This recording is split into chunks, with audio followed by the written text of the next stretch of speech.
Eh bien, il s'agit du sujet le plus choisi, hélas, aurais-je tendance à dire, par les élèves. Pourquoi ? Parce que en fait, il requiert beaucoup de technicité.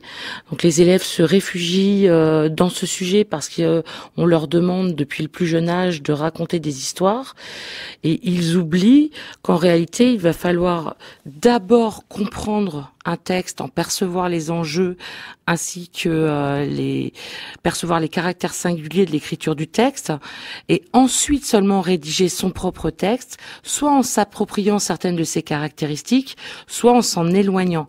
Donc c'est un sujet qui requiert une certaine technicité à l'écrit. Est-ce qu'on a le droit de faire du pastiche, par exemple, par rapport au texte qui nous est donné ? On peut le demander. Il faut vraiment la première étape. Il faut que ce soit demandé. On n'a pas le droit de son propre chef de se moquer, par exemple, en pastichant le texte de référence. Non, il faut vraiment lire attentivement les consignes qui sont très précises.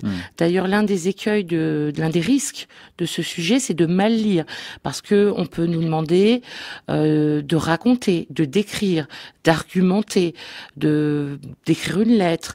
Ça peut être toutes sortes de textes. C'est pour ça que c'est peut-être un petit peu contre-productif de penser que c'est juste invention.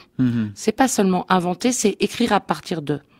Alors, le barème, c'est 16 points pour les séries générales et 14 pour les séries technologiques. Ça veut dire qu'il faut y consacrer beaucoup de temps ou au contraire aller vite ? Je dirais bien 3 heures sur les 4 heures de l'épreuve, et surtout ne pas négliger l'étape du brouillon, qui est essentielle en l'occurrence. C'est en fait cette étape. Imaginons par exemple que le sujet soit un dialogue argumentatif. On va imaginer les deux personnes qui dialoguent, on va les placer dans un contexte, parce que on va imaginer par avance ce qu'on veut que le lecteur ressente, et puis on va poser sur son brouillon le raisonnement de chacun des deux personnages qui sera mis en scène dans ce dialogue argumentatif.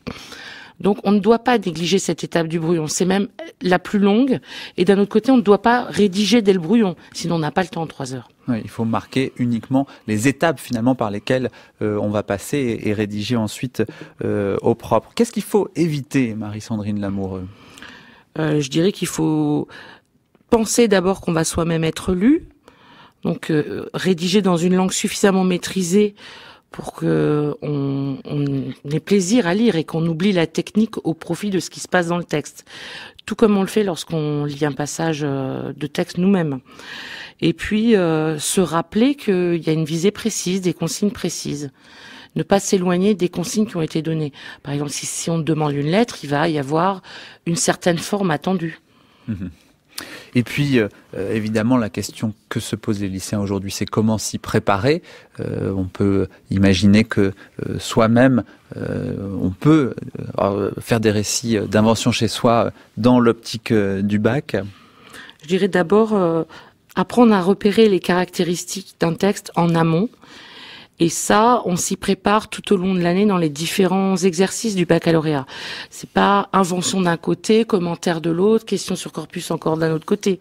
Il faut repérer les caractéristiques d'un texte pour être capable ou de les reproduire, ou de les pasticher, comme vous le proposiez tout à l'heure, ou de placer un passage de dialogue au milieu d'un texte qu'on nous a proposé.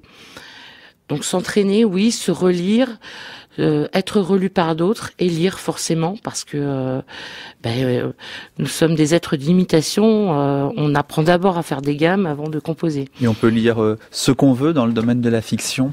Alors je dirais qu'il faut surtout lire, d'abord lire, prendre plaisir, et puis après petit à petit, et plus on devient lecteur et plus on peut varier les plaisirs.